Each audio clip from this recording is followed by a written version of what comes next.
नमस्कार, आप देख रहे हैं न्यूज विंग और मैं हूं आपके साथ कीर्ति तिवारी। डुमरी उपचुनाव को लेकर सभी प्रत्याशी जहां पहले ही रेस हो चुके थे, तो आज सुबह से ही मतदान जारी है। मतदान केंद्र पर सभी लोग एक एक करके लंबी कतार में अपने मताधिकार का इस्तेमाल कर रहे हैं। आपको यह भी बता दें कि इंडिया प्रत्याशी बेबी देवी ने अपने मताधिकार का इस्तेमाल कर लिया है, साथ ही साथ एनडीए प्रत्याशी यशोदा देवी ने भी वोट दे दिया है और दोनों ने ही विक्ट्री साइन दिखाई है, यानी कहीं ना कहीं दोनों को भी जीत का भरोसा है। बेबी देवी पूरी तरह से आश्वस्त नजर आई कि वो जीतेंगी, वहीं यशोदा देवी भी पूरी तरह से आश्वस्त नजर आई। आपको यह भी बता दें कि डुमरी में महिलाओं के लिए अलग से बूथ बनाया गया है, जहां सिर्फ और सिर्फ महिला कर्मी जाकर अपने मताधिकार का इस्तेमाल कर रही हैं। उसे सखी मतदान केंद्र कहा जा रहा है। वहीं साथ ही साथ किन्नरों ने भी, एक बात यहां पर बहुत ही नोट करने वाली है कि किन्नरों ने भी इस बार अपने मताधिकार का इस्तेमाल किया है, यानी कुल मिलाकर चाहे पुरुष मतदाता हो, महिला मतदाता हो या फिर किन्नर हो, कोई भी अपने मताधिकार का इस्तेमाल करने से इस बार नहीं चूक रहा है। साथ ही सभी के चेहरे पर भी एक उत्साह देखने को मिला। वहीं सुरक्षाकर्मी भी पूरी तरह से मुस्तैद नजर आए। सुरक्षा के किस तरह के इंतजाम है, दोनों ही प्रत्याशी साथ ही साथ और जो अन्य प्रत्याशी हैं उनमें कितना उत्साह है और डुमरी में किस तरह से चुनाव जो है लगातार जारी है, कितनी प्रतिशत अभी तक वोटिंग हुई है, इन सभी विषयों पे हम चर्चा करेंगे। सबसे पहले हम जानना चाहेंगे हमारे वरिष्ठ सहयोगी रफी से। रफी, डुमरी में सुबह से ही मतदान जो है वो जारी है। वोटरों के चेहरे पर एक अलग सा ग्रेस है, जिसे हम उत्साह कह सकते हैं। वहीं बेबी देवी ने भी अपने मताधिकार का इस्तेमाल कर दिया है, यशोदा देवी ने भी अपने मताधिकार का इस्तेमाल कर दिया है, लेकिन विक्ट्री साइन दोनों ने ही दिखाई है। क्या लगता है आपको, कौन जीतेगा? जी देखिए, अगर मतदान की बात करें तो वाकई में सवेरे 7 बजे से मतदान प्रक्रिया जो है वो शुरू है और मतदान को लेकर के 373 जो है मतदान केंद्र पूरे डुमरी विधानसभा क्षेत्र में बनाया गया है, जहां मतदान जो है सुबह 7 बजे से पड़ रहा है। लगभग 3 लाख जो है वोटर्स वहां डुमरी में है और सवेरे से जो उत्साह देखने को मिल रही है वह काफी है। लोग जो है लंबे लाइन पर खड़े होकर के, घंटों लाइन पर खड़े होकर आपके मत का इस्तेमाल कर रहे हैं। वहीं अगर कॉन्फिडेंस की बात करें, जिस तरह से आपने पूछा, यशोदा देवी ने भी पूरी तरह से कॉन्फिडेंस दिखाया है, बेबी देवी ने भी दिखाया है। ये कॉन्फिडेंस उनका पहले भी दोनों का काफी हाई था, क्योंकि दोनों में ही कांटे की टक्कर है। दोनों जो प्रत्याशी है, एक तरफ इंडिया की गठबंधन की प्रत्याशी है, दूसरी तरफ एनडीए की प्रत्याशी है। दोनों लगातार दावे और वादे करती चली आ रही थी। जो अभी न्यूज विंग की टीम ने भी जिस तरह से चुनावी प्रसार प्रचार में वहां जाकर के कवरेज दिया है, देखा है, तो उसमें भी दोनों का जो कॉन्फिडेंस है वो काफी हाई था। लेकिन ये देखने वाली बात होगी 8 तारीख को कि जनता वहां की किसे चुनती है। आज की अगर हम बात करें तो जिसका इंतजार था वो खत्म हो गया। सवेरे से ही डुमरी की जो जनता है वो अपने वोट का इस्तेमाल करती चली आ रही है। वहीं उत्साह जो खास आज के दिन देखा जाता है, जब भी मतदान होता है उस दिन देखा जाता है कि लोग कितने उत्साह के साथ, कितने इंटरेस्ट के साथ मतदान केंद्र में पहुंच रहे हैं और अपने मत का इस्तेमाल कर रहे हैं। तो वो जो देखने को मिल रही है कि सवेरे से ही लोग लंबे लाइन पर खड़े हैं, अपने मत का इस्तेमाल कर रहे हैं। जो परसेंटेज बता रहे हैं अभी तक 9 बजे तक के जो परसेंटेज आए हैं, उस परसेंटेज को देख करके कहना गलत नहीं होगा कि हो सकता है आज 70 से 75% जो है मतदान होंगे। अगर 70 से 75% मतदान होते हैं तो काफी बेहतर इन्हें माना जाता है, क्योंकि इतने आंकड़े मतदान के ये एक अच्छा रिजल्ट देने के लिए काफी है। तो कह सकते हैं वाकई में उत्साह का माहौल है। लोग अपने प्रत्याशी को चुनने के लिए जा रहे हैं। सुरक्षा के पुख्ता इंतजाम किए गए हैं। महिलाओं के लिए अलग से मतदान केंद्र बनाए गए हैं। विकलांगों के लिए काफी फैसिलिटी दिया गया है, क्योंकि झारखंड में एक उपचुनाव हो रहा है। पूरी प्रशासनिक महकमा लगा हुआ है, पूरी तरह से हम कह सकते हैं सरकारी तंत्र लगा हुआ है, ताकि बेहतर जो है चुनाव हो, बेहतर मतदान हो। काफी बेहतर इंतजाम है। लोगों का इंटरेस्ट भी काफी देखने को मिल रहा है। अब देखने वाली बात होगी कि 8 तारीख को जो रिजल्ट होगा, काउंटिंग होगा, जनता किसे चुनती है। बिल्कुल बिल्कुल। वही हमारे साथ हमारे वरिष्ठ सहयोगी और पॉलिटिकल काफी जानकार जो है वो सोमनाथ आर्या जी भी हैं। सोमनाथ जी, इस बार ये कहा जा रहा है कि जो पहली रैंकिंग पर होगा या फिर जो दूसरी रैंकिंग पर होगा, उनके बीच ज्यादा अंतर नहीं रहेगा वोटों का, मुश्किल से 20 से 30 हजार वोट।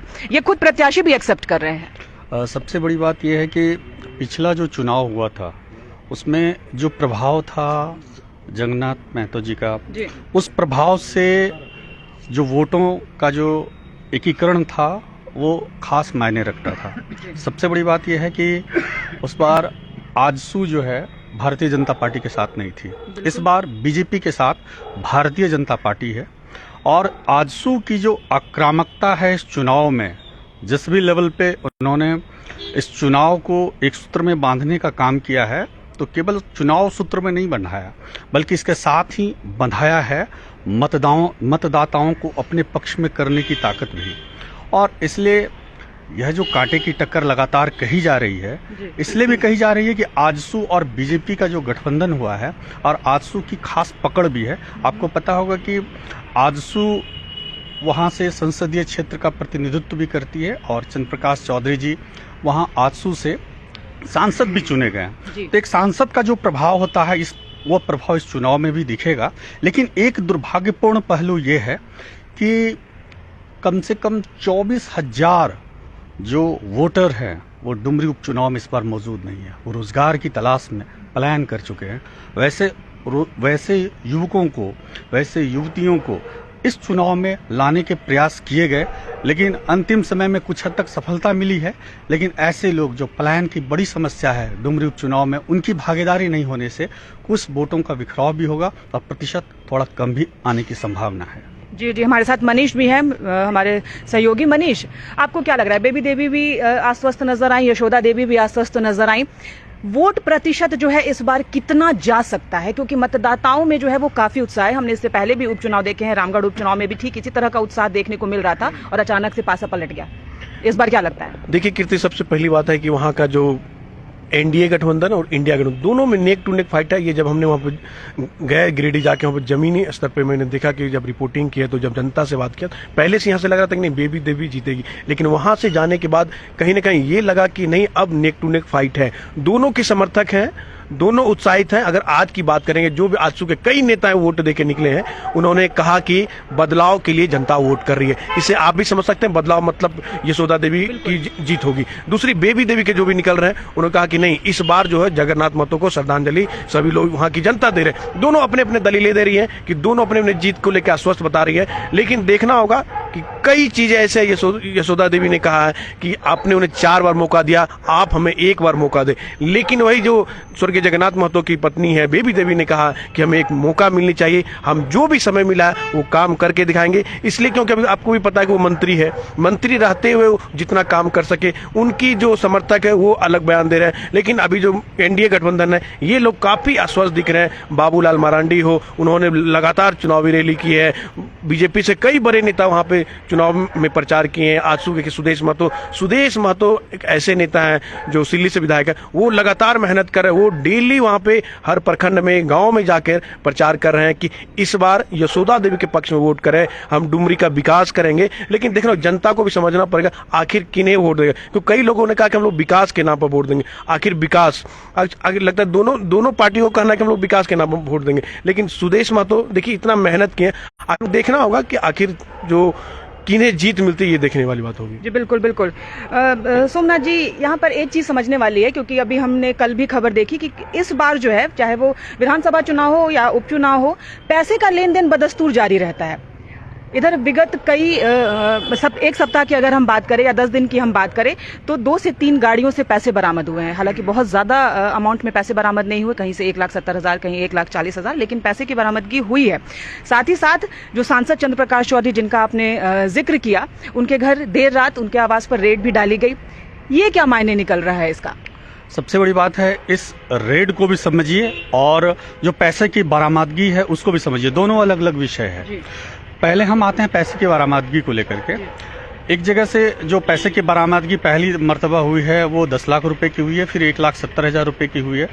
दोनों ही रकम जो है, जो सरकारी बयान है, अधिकारियों का बयान है, जो जांच टीम की रिपोर्ट कल तक आई है, उसके अनुसार पहली जो 10 लाख की खेप थी पैसे की, रेलवे कंस्ट्रक्शन कंपनी से जुड़े हुए वो पैसे बताए गए। दूसरा 1,70,000 के बारे में सही आंकड़ा अभी तक मिल नहीं पा रहा है, क्योंकि कल की ही घटना है, इन्वेस्टिगेशन जारी है।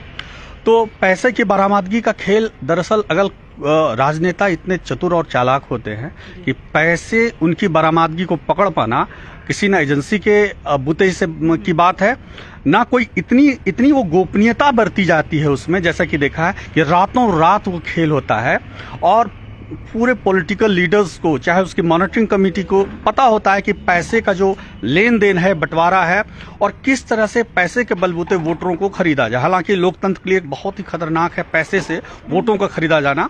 और इस मामले में हम खासतौर पे न्यूज विंग के जरिए भी कहेंगे कि जब भी चुनाव हो और चुनाव की वोटिंग भी हो रही हो, पैसे के लेन देन से लोग बचें और अपना जो है मताधिकार का प्रयोग जो है अपने विवेक से करें। अब दूसरी बात आते हैं रेड को लेकर के। चंद्रप्रकाश चौधरी जी के यहाँ जो रेड हुई, इससे पहले यह रेड का सिलसिला 3-4 मरतबा इस डुमरी उपचुनाव में देखा गया है। जो भारतीय जनता पार्टी के पर्यवेक्षक आए, जिस होटल में ठहरे गिरिडीह के पास, वहाँ भी रेड हुई।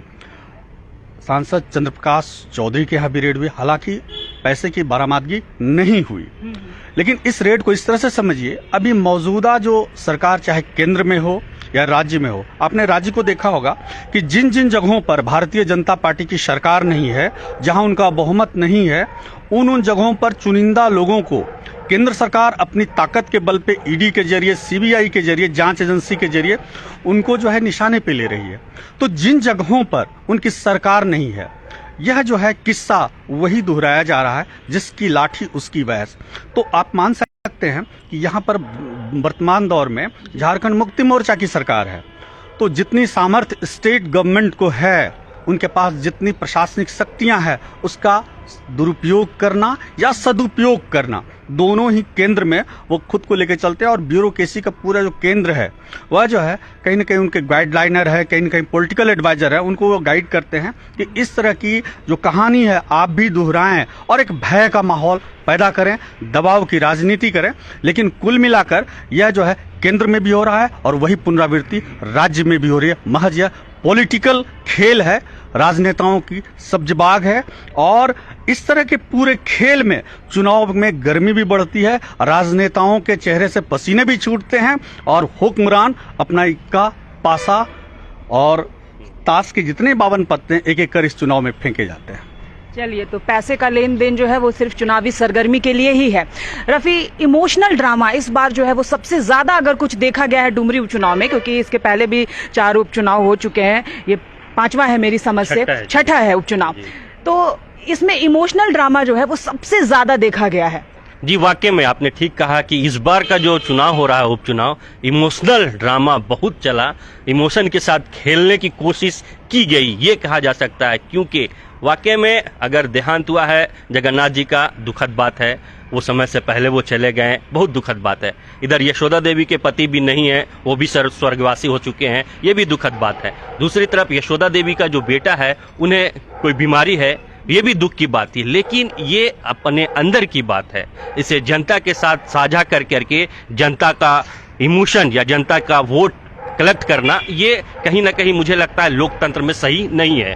क्योंकि ये अंदर की बात है, ये फैमिली की बात है, इमोशन जुड़ सकता है, लोग हेल्प कर सकते हैं, लेकिन इसे आधार बना करके वोट कलेक्ट करना या फिर सत्ता पर काबिज होना, ये लोकतंत्र के लिए अच्छा नहीं है, जो इस बार चुनाव में देखने को मिली है। वाकई में जनता वहां की चुनना चाहती है, विकास करने वाले को, वहां डेवलप करने वाले को, लेकिन ये जो खेल देखने को मिली है पूरी तरह से कंप्लीट डुमरी विधानसभा उपचुनाव में विकास के मुद्दे को लेकर किसी प्रत्याशियों ने ताल नहीं ठोका, किसी ने दावा नहीं किया, चाहे वो बेबी देवी हो या फिर यशोदा देवी हो या अन्य प्रत्याशी हो, केवल और केवल इमोशन के साथ इस चुनाव को लड़ा गया, केवल और केवल दुख को लेकर, आंसू को लेकर के इस विधानसभा में चुनाव लड़ा गया, जो कहीं ना कहीं मेरे समझ से लोकतंत्र के लिए ठीक नहीं है। बहरहाल ये देखने वाली बात होगी कि ये कितना कारगर साबित होता है। अगर जनता ये मन बना लेती है कि हम विकास करने वाले को देंगे, तो उनका डिसीजन क्या रहता है, अगर जनता इसी इमोशन के साथ बहती है तो उनका डिसीजन क्या होता है, ये देखने वाली बात होगी।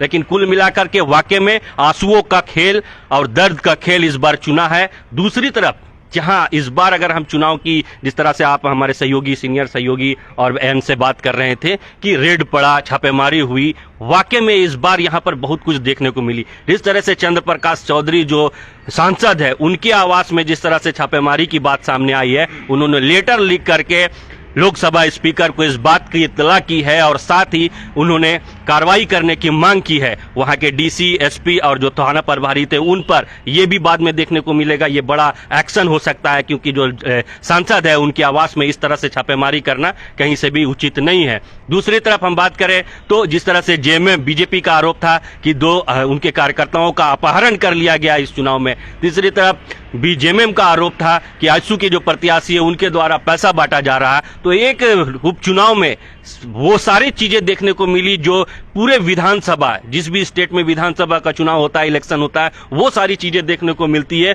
वो महज एक उपचुनाव में यहां देखने को मिली। इसलिए देखने को मिली क्योंकि ये उपचुनाव ही आगे का डिसीजन तय करेगा कि लोकसभा चुनाव में दोनों ही, चाहे वो एनडीए हो या इंडिया गठबंधन हो, किस तरह से चुनाव की स्ट्रैटेजी अपनाएंगे, किस गठबंधन के साथ चलेंगे। ये काफी इंपॉर्टेंट और महत्वपूर्ण उपचुनाव हो रहा है कीर्ति जी। इससे ही लोकसभा चुनाव में भी गठबंधन के समीकरण को तय किया जाएगा और सभी प्रत्याशियों ने कहा है। बहरहाल ये आगे क्या होगा, सारी नजरें न्यूज़विंग टीम की रहेगी, लेकिन कहना गलत नहीं होगा कि आज जो मतदान प्रक्रिया है वो सवेरे से काफी सुचारू ढंग से, शांतिपूर्ण ढंग से वहां जारी है। सुरक्षा की भी बेहतर इंतजाम है और जो लोग हैं उनमें काफी उत्साह देखने को मिल रही है। बिल्कुल बिल्कुल, हमारे साथ मनीष भी हैं। मनीष, यहाँ पर हम बार बार सिर्फ यशोदा देवी और बेबी देवी का ही जिक्र कर रहे हैं, जबकि हमको ये नहीं भूलना चाहिए कि और भी प्रत्याशी जो है वो चुनावी मैदान में है। जैसे ओवैसी जो आकर इतने मंच से उन्होंने इतनी हुंकार भरी और एक तरह से मैं कहूं तो हेमंत सरकार को इतना निशाने पे लिया और क्या कुछ नहीं कहा मंच से ही बकायदा। तो आपको क्या लगता है, जैसे कि आपने पहले भी आप बता चुके हैं कि बी टीम जो ओवैसी की जो प्रत्याशी है वो बी टीम है, तो क्या बी टीम इसमें कितना कारगर साबित होगी? देखिए, आपने सही कहा कि देखिए पिछली बार की बात की तो ओवैसी की पार्टी को 24,000 वोट आते, लेकिन इस बार उनकी संख्या कहीं ना कहीं बढ़ भी सकती है, क्योंकि ये एक बहुत बड़ा फैक्टर हो सकता है। देखिए, अगर ओवैसी अपना उम्मीदवार नहीं उतारता तो बिल्कुल ही कह सकते इंडिया गठबंधन को क्लीन स्वीप मिलता, बहुत ही फायदा मिलता। लेकिन इस बार अल्पसंख्यक वोटर तय करेगा कि आखिर किसके पक्ष में। आप कह सकते हैं कि अल्पसंख्यक अगर एक तरफा ओबीसी की तरफ शिफ्ट कर जाए तो कहीं ना कहीं इंडिया गठबंधन को भारी दिक्कत का नुकसान उठाना पड़ सकता है। फिर एनडीए को कहीं ना कहीं जीत की आसान राह मिल जाएगी, क्योंकि ओबीसी ने एक भरी मंच से कहा था कि हेमंत सोरेन पर कटाक्ष करते हुए कहा कि यहाँ पे बाप बेटों ने झारखंड को लूटने का काम किया और अभी भी जो लूट यहाँ पे जारी है। और उनके कई तमाम उन्होंने कहा कि अल्पसंख्यक को लेके झारखंड में किसी तरह का विकास नहीं हुआ। अगर हमारी पार्टी यहाँ पे जीतती है तो वो आवाज अपना विधानसभा में रखने का काम करेगा, डुमरी से ही लेके। लेकिन ये देखना होगा, क्योंकि कह सकते हैं कांग्रेस हो, जेएमएम हो, माले हो, वाम दल हो, सबों ने एक साथ कहा था कि नहीं, हमें कोई फर्क नहीं पड़ेगा ओबीसी अपना प्रत्याशी उतारे चाहे नहीं उतारे। लेकिन कहीं ना कहीं ये भूलना नहीं होगा, क्योंकि पिछले साल जब उन्हें 24,000 वोट आया था पिछले चुनाव में, तो इस बार कहीं ना कहीं उससे अधिक है। ये भी देखना होगा, क्योंकि आप समझ सकते अल्पसंख्यक वोट बीजेपी को नहीं मिलता है, आजसू को कहीं ना कहीं कुछ थोड़ा बहुत मिलता है। लेकिन इस बार अगर वही फैक्टर कहीं ना कहीं डिसाइड कर सकता है इस चुनाव परिणाम में। चलिए, तो सवाल कई हैं लेकिन जवाब जो है वो सिर्फ और सिर्फ जनता के पास है, और आज जो है वही जवाब जनता जो है वो तलाशने की कोशिश कर रही है, लेकिन उत्साहित तरीके से। सुबह से ही डुमरी की जनता अपने घरों से निकलकर मतदान कर रही है और जितने भी सवाल हमने यहाँ आज डिस्कस किए कि इमोशनल ड्रामा काम करेगा या नहीं, पैसे का लेन देन काम करेगा या नहीं, बेबी देवी के आंसू काम करेंगे या यशोदा देवी के आंसू काम करेंगे, किसका सिक्का चलेगा, इन सब कुछ की तलाश जो है वो सिर्फ जनता कर रही है, क्योंकि सब कुछ जनता के ही हाथ में है। जनता जनार्दन आज तय करेगी कि बेबी देवी के सर ताज सजेगा या यशोदा देवी के सर ताज सजेगा। तो आप भी देखना नहीं भूलिए न्यूज़विंग, क्योंकि किसके सर ताज सजेगा इसका फैसला आज नहीं होगा। आज सिर्फ मतदाता अपने मताधिकार का इस्तेमाल कर रहे हैं। रिजल्ट जो है वो 8 सितंबर को जारी होगा। तब तक के लिए आपको हर दिन न्यूज़विंग देखना पड़ेगा, और 8 सितंबर को तो आपको सुबह से शाम तक न्यूज़विंग देखना पड़ेगा जब तक कि रिजल्ट जारी नहीं हो जाता। तो सहयोगी नूतन के साथ कीर्ति तिवारी, रांची, और आप देखते रहिए न्यूज़विंग।